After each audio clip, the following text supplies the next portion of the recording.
నమస్తే. నేను డాక్టర్ ఆదిత్య రంగనాథ్ వెంపల. చాలామంది కొలెస్ట్రాల్‌తో బాధపడుతుంటారు. దాని నుంచి వచ్చే బీపీ వల్ల కూడా చాలామంది బాధపడుతున్నారు. చాలా మందులు వాడుతున్నా కూడా అది హై డోస్ పెంచుకుంటూ పోవడమే గానీ బీపీ కంట్రోల్‌కి కూడా రాని వాళ్ళు చాలా కొద్దిమంది కూడా ఉన్నారు. ఇకపోతే ఆహ్, అల్సర్‌లని, గ్యాస్ట్రిక్ ప్రాబ్లమ్‌లని ఇలాంటివి ఎన్నో బాధలు పడుతూ దానికి మెడిసిన్ తీసుకున్న వాళ్ళు కూడా ఉన్నారు. అయితే ఇన్ని మెడిసిన్స్ వాడడం వల్ల కూడా వేడి చేసి, లేదు అనంటే వాటి ద్వారా తద్వారా వచ్చే సైడ్ ఎఫెక్ట్స్ వల్ల కూడా చాలామందికి అల్సర్స్ ఫార్మ్ అవుతాయి. ఇంకా ఈ గ్యాస్ట్రిక్ సంబంధించిన మెడిసిన్ వాడడం వల్ల కూడా మన పొట్టలో ఉండే గుడ్ బ్యాక్టీరియా, మంచి బ్యాక్టీరియా చచ్చిపోయి, చెడు బ్యాక్టీరియా ఎక్కువైపోయి, దానివల్ల పొట్టకి సంబంధించిన క్యాన్సర్‌లు రావడం కూడా గమనించొచ్చు. తర్వాత అల్సర్‌లు కూడా వచ్చేస్తుంటే అవి తగ్గకుండా ఇంకా ఎక్కువైపోవడం కూడా మీరు గమనిస్తూ ఉండుంటారు. అయితే ఈరోజు అలాంటి ఒక ఔషధంగా మన ఇంట్లోనే తయారు చేసుకునే ఒక మంచి ఫుడ్, మంచి ఆహారం చెప్పబోతున్నా. ఇది మీ అందరికీ తెలిసిందే. కానీ మరొక్కసారి గుర్తు చేయబోతున్నా. ఇకపోతే ఎండాకాలం అది వచ్చింది అనంటే గూడా ఇంకా చాలా మనకి ఆహ్, చాలా ఇరిటేషన్‌గా మన ఒంట్లో వేడి ఎక్కువైపోయి, పిత్తతత్వం ఎక్కువైపోయి చాలా అనారోగ్య సమస్యలతో బాధపడతా ఉంటాం. సో, దానికి కూడా ఇది బాగా హెల్ప్ అవుతుంది. అది ఏంటి అనంటే చలిదన్నం. మన తాతలు, అమ్మమ్మలు, నానమ్మలు వీళ్ళందరూ గూడా ఆ టైంలో చలిదన్నాలు తిని చాలా శక్తిగా ఉదయం నుంచి సాయంత్రం వరకు కూడా పొలం పనులనో, లేదంటే రోజువారీ పనులనో, వాళ్ళ వంటలనో చాలా చక్కగా చాకచక్యంగా చేసుకునేవాళ్ళు. అండ్ బలంగా, ఆరోగ్యంగా, ఎనర్జిటిక్‌గా కూడా ఉండేవాళ్ళు. ఇప్పుడు మనం తీసుకునే ఆహారం వల్ల మనకేంటి అనంటే కొంచెం బద్ధకం, లేజినెస్ వచ్చేస్తుంది. అంటే అది మన తప్పు కాదు. మనం తీసుకునే ఆహారం, మనం చేసుకునే ఆహారంలో ఆ తప్పుంది. సో, దాన్ని సవరించుకోవడానికి ఈ ప్రయత్నం. సరే. సో, దీన్ని మీ అందరికీ తెలిసిందే. రాత్రి చక్కగా అన్నం వండేసి, కొంచెం చల్లారినాక పెరుగు ఏసేసి, అందులో కొంచెం ఉప్పు, కొంచెం చక్కగా నీళ్లు వేసేసి, మనం రాత్రంతా పులియబెట్టి, అందులో కావాలంటే కాదు, మీరు ఖచ్చితంగా ఉల్లిపాయను కూడా వేసుకోండి, చాలా మంచిది. పచ్చిమిరపకాయలు కూడా మనం వేస్తాం. మొత్తం రాత్రంతా పులియబెట్టి, మనం ఉదయానికి అది చల్లదన్నంగా తయారవుతుందనమాట. సో, ఈ మంచి ఔషధం, ఈ చల్ది అన్నాన్ని మనం చక్కగా ఉదయాన్నే తీసుకుంటే చాలా చాలా మంచిది. ఎందుకు మంచిది? అది గూడా మనం చెప్పబోతున్నాను ఈరోజు. ఆహ్, ఇప్పుడు చల్లదన్నం ఉంది. రాత్రంతా పులియబెడుతున్నాం కదండీ! సో, ఆ పెరుగు అందులో కొంచెం నీళ్ళేసి పులియబెట్టడం వల్ల అందులో మంచి బ్యాక్టీరియా పెరిగి, అంటే ప్రోబయోటిక్స్ అంటాం.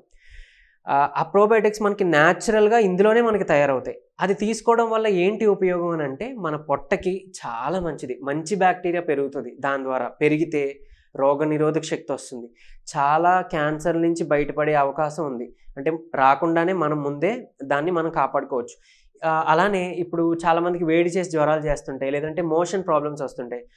మోషన్స్ ఎందుకు వస్తుంటాయనంటే ఒక్కొక్కసారి ఇన్ఫెక్షన్ ఉన్నప్పుడు ఆ చెడు పదార్థాలు, ఆ టాక్సిన్స్ ఏవైతే మన బాడీలో ఒంట్లో ఉండిపోయాయో, అవి బయటికి పంపించేయడానికి మన ఒళ్ళు ఎంచుకున్న ఒక డిఫెన్స్ మెకానిజం. ఒకటి వామిటింగ్స్ రూపంలో, వాంతుల రూపంలో, లేదు అనంటే లూజ్ మోషన్స్ రూపంలో. సో, ఇది తెలియక మనం ఏం చేస్తామంటే, అయ్యో! మోషన్స్ అయిపోతున్నాయి, నీరసపడిపోతాం కదా అని ఒక మోషన్ ఆగిపోవడానికి ఒక టాబ్లెట్ తెచ్చుకొని ఒకటో రెండో మనం మింగేస్తుంటాం. దాని ద్వారా ఏమవుతుందంటే లోపల ఉండే ఆ ఇన్ఫెక్షన్ అంత త్వరగా తగ్గదు. సో, మీకు మోషన్స్ అప్పటికప్పుడు రిలీఫ్ ఇవ్వచ్చు. కాకపోతే ఆ జ్వరం త్వరగా తగ్గకపోవడం, లేకపోతే ఒకవేళ జ్వరం తగ్గినా ఎక్కువ కాలం నీరసంగా అనిపించడం జరుగుతుంటుంది. సో, ఏం చేయొచ్చు?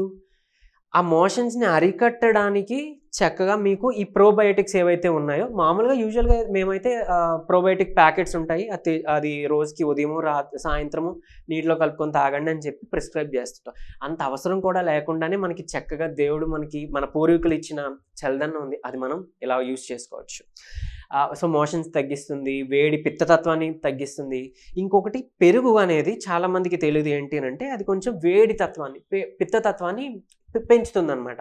అందుకని డైరెక్ట్‌గా పెరుగన్నాన్ని మనం తీసుకోకూడదు. అందులో ఖచ్చితంగా మీరు నీళ్లు కలుపుకోవాలి. చక్కగా చల్లదన్నమే తీసుకుంటున్నాం కాబట్టి ఆ పిత్తతత్వాన్ని కూడా మనం తగ్గించుకోవచ్చు. ఆ పెరుగు వల్ల ఈ పులియబెట్టడం వల్ల వచ్చిన మెడిసినల్ వాల్యూస్ ఏదైతే ప్రాపర్టీస్ ఉన్నాయో దాన్ని మనం యూజ్ చేసుకోవచ్చు. అలానే ఉల్లి చేసే మేలు తల్లి కూడా చేయదు అని ఒక నానుడి ఉంది కదా! ఎందుకనంటే ఉల్లిపాయతో మీ కొలెస్ట్రాల్ లెవెల్స్ తగ్గించుకోవచ్చు. బీపీ లెవెల్స్ తగ్గించుకోవచ్చు. తర్వాత ఇమ్యూనిటీకి పనిచేస్తుంది. రోగనిరోధక శక్తికి పనిచేస్తుంది. తర్వాత చాలామందికి ఒకవేళ చుండ్రు, లేదంటే జుట్టు రాలిపోవడం అలాంటి సమస్యలతో ఎవరైతే బాధపడతారో వాళ్ళు ఈ ఉల్లిపాయ రసాన్ని వాడుకోవచ్చు చక్కగా. ఇకపోతే ఎముకల సాంద్రత, బోన్ డెన్సిటీ అంటాం, అది పెంచడానికి కూడా ఉల్లిపాయ చాలా బాగా ఉపయోగపడుతుంది. రెగ్యులర్గా ఒక పచ్చి ఉల్లిపాయ తీసుకుంటే అంత మంచిదన్నమాట. తర్వాత మీకు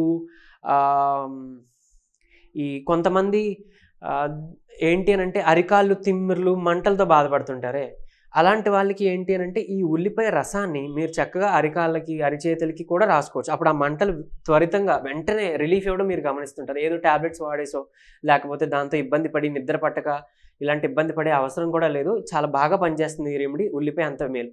ఇకపోతే పచ్చి ఉల్లిపాయ తింటే థైరాయిడ్ కూడా తగ్గుతుంది. మీకు తెలుసా? 3 నెలలు మీరు తిని చూడండి ఒక పచ్చి ఉల్లిపాయ, మీకు చాలా వరకు థైరాయిడ్ సమస్య అనేది కంట్రోల్కి రావడం మొదలవుతుంది. సో ఈ పచ్చి ఉల్లిపాయని ఈ చల్లదనంతో మనం మిక్స్ చేసుకుంటే ఇంకా బెటర్గా మనకి పనిచేస్తుంది. ఇంకొకటి ఏంటి అనంటే శాస్త్రవేత్తలు కనిపెట్టింది ఏంటి అనంటే, ఇలా మనం ఈ పద్ధతిలో నైట్ మనం ఏమంటారు రాత్రంతా పులియబెట్టి ఉదయం తీసుకోవడం వల్ల దాంట్లో ఉండే పోషకాలు కూడా దాని లెవెల్స్ పెరగడం గమనించారు. ఏంటి ఐరన్ ఆల్మోస్ట్ 1.6 మిల్లీగ్రామ్స్ ఉండేది. మనం ఈ ప్రాసెస్లో పులియబెట్టి ఉదయం తీసుకుంటే కనుక ఆల్మోస్ట్ 35 మిల్లీగ్రామ్స్ వరకు ఐరన్ పెరుగుతుందన్నమాట. అలానే పొటాషియం, కాల్షియం కూడా మనకి దీని ద్వారా వస్తాయి. సో మీ ఎముకల బలానికి ఉపయోగం, తర్వాత రక్తహీనత ఏదైతే ఉందో దానికి కూడా ఉపయోగం. ఈ చల్లదనం తీసుకోవడం, కొలెస్ట్రాల్, బీపీ లెవెల్స్, తర్వాత మీ షుగర్ లెవెల్స్ని కంట్రోల్ చేయడానికి కూడా ఈ పచ్చి ఉల్లిపాయ చాలా బాగా పనిచేస్తుంది. సో మీరు చల్లదనంతో పాటు తీసుకుంటే ఏదైతే అన్నం ద్వారా మనకి షుగర్ లెవెల్స్ పెరిగిపోతున్నాయని మనం భయపడుతున్నామో దాని నుంచి కూడా కొంత షుగర్ లెవెల్స్ని కంట్రోల్ చేయడానికి మనకి ఉల్లిపాయ బాగా హెల్ప్ అవుతుంది. అండ్ చాలామంది భయపడే క్యాన్సర్ నుంచి కూడా ఈ ఉల్లిపాయ చాలా బాగా ఉపయోగపడుతుంది. సో అది కూడా మనం యూజ్ చేసుకోవచ్చు.